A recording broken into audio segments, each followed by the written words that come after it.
स्वागत है आप सभी का प्रोकोडर्स एकेडमी में। आज के सेशन में हम लोग पढ़ेंगे हडूप के इकोसिस्टम के बारे में। तो चलिए वीडियो स्टार्ट करते हैं।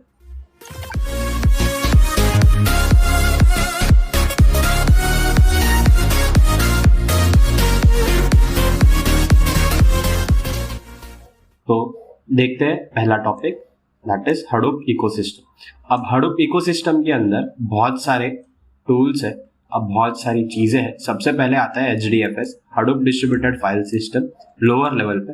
फिर उसके ऊपर ही एक डेटाबेस बना हुआ है, that is HBase column database. फिर आता है next, that is map reduce. ये क्या करेगा, जॉब शेड्यूलिंग और एग्जीक्यूशन सिस्टम को बुलाएगा। और ELT tools, pig data flow, BL reporting, hive, RDBMS, scoop, ये सब जितने भी है ये टूल्स और सॉफ्टवेयर्स है जो हम लोग यूज करते हैं हडूप इकोसिस्टम के अंदर। फिर एवरो जो सीरियलाइजेशन पर्पस के लिए यूज होता है, और ज़ूकीपर जो कोऑर्डिनेशन पर्पस के ऊपर यूज होता है। तो अब हमने HDFS के बारे में हमने देखा हुआ है। अब हम लोग देखेंगे HBase के बारे में कि HBase होता क्या है। अब हम लोग देखते हैं HBase के बारे में। HBase क्या है, डिस्ट्रीब्यूटेड कॉलम ओरिएंटेड डेटाबेस। तो एक ये डेटाबेस है, समझो ये डेटाबेस है, इसके अंदर वो कॉलम वे में उसको डेटा को स्टोर करते जाएगा। दैट इज यहाँ पे नाम, ID, एज, सैलरी, अगर एम्प्लॉय का डेटा रहेगा तो वो ऐसे स्टोर करते जाएगा, कॉलम वे में उसको स्टोर करते जाएगा। इसी को हम लोग बोलते हैं HBase।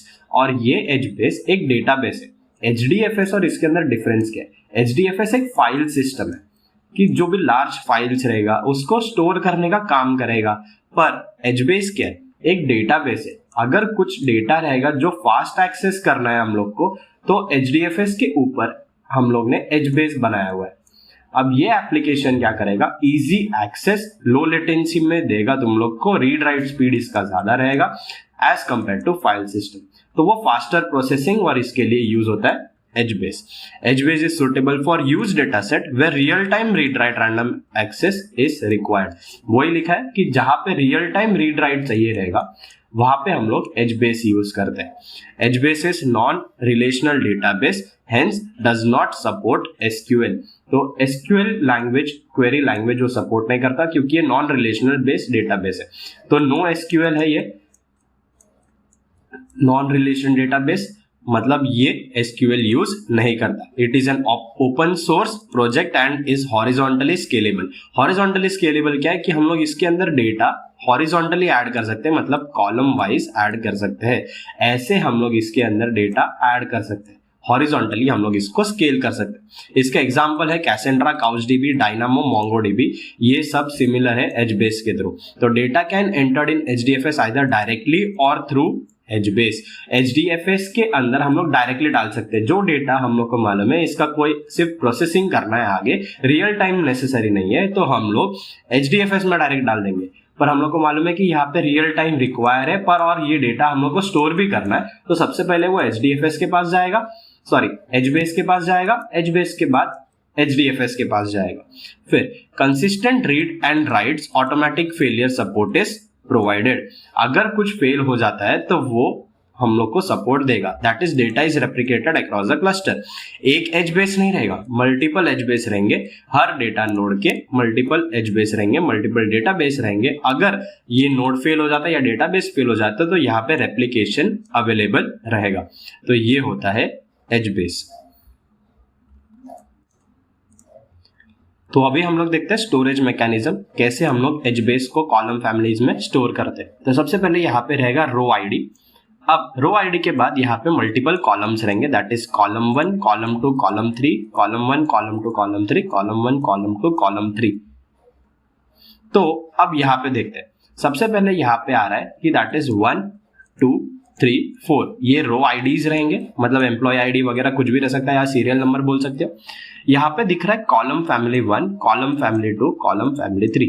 सपोज कुछ पर्सनल डिटेल्स है या फिर एम्प्लॉय डिटेल्स है या फिर सैलरी डिटेल्स है, तो ये पर्सनल डिटेल्स के अंदर क्या आएगा, name, surname, address, phone number, ये सब। एम्प्लॉय ID, एम्प्लॉय डिपार्टमेंट, ये सब आएगा।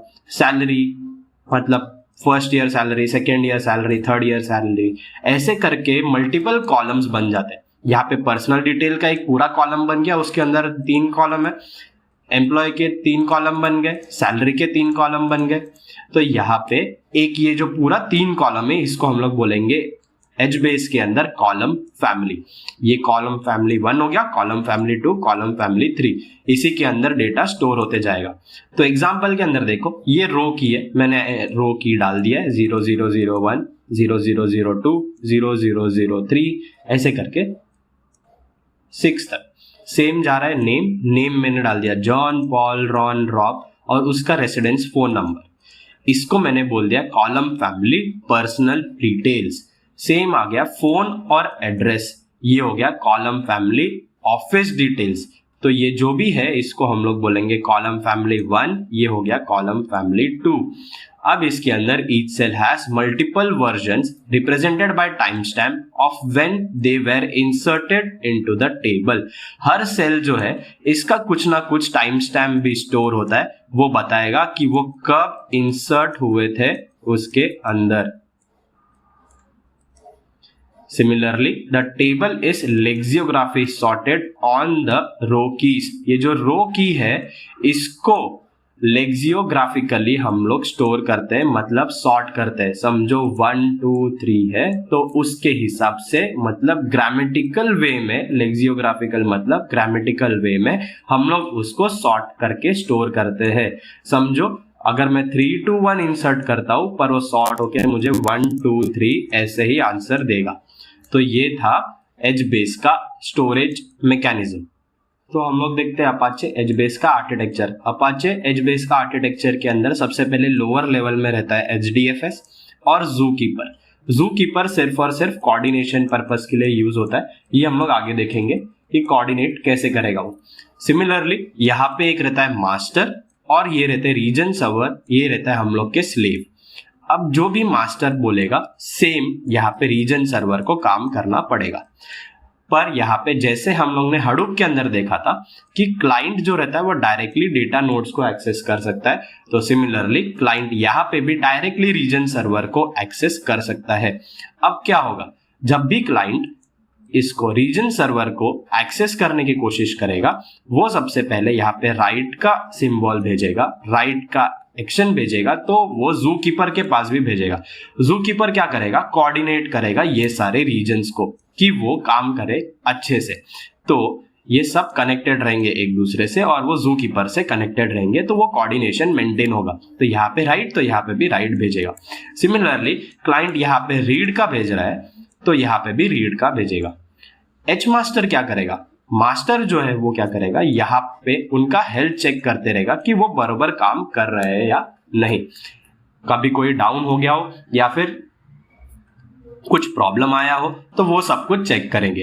तो एच मास्टर के पास कोऑर्डिनेशन पर्पस के लिए ये जो भी है इनके बीच में हेल्थ क्या है वो भी चेक करेगा, क्या ये डेड है या फिर काम कर रहा है वो भी चेक करेगा, मॉनिटर करने का काम करेगा बेसिकली। और जो भी डेटा या फिर क्लाइंट अगर एच मास्टर को कुछ रिक्वेस्ट करता है तो एच मास्टर ऑटोमेटिकली सिलेक्ट करेगा कि मुझे कौन सा रीजन सर्वर एक्सेस करना है। अब ये रीजन सर्वर के अंदर मेमोरी स्टोरेज भी रहता है तो वहां पे रीड राइट भी हम लोग कर सकते हैं।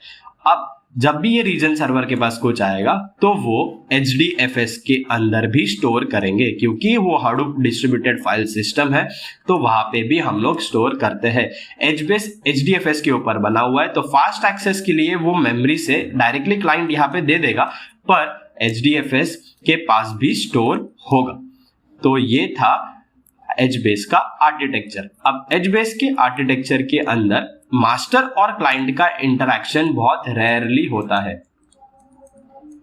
तो जो भी इंटरैक्शन रहेगा वो डायरेक्टली रीजन सर्वर्स के अंदर रहेगा। अब समझो ये रीजन सर्वर डेड हो गया है तो इसका रेप्लिकेशन यहाँ पे अवेलेबल रहेगा। तो यही होता है फॉल्ट टॉलरेंस।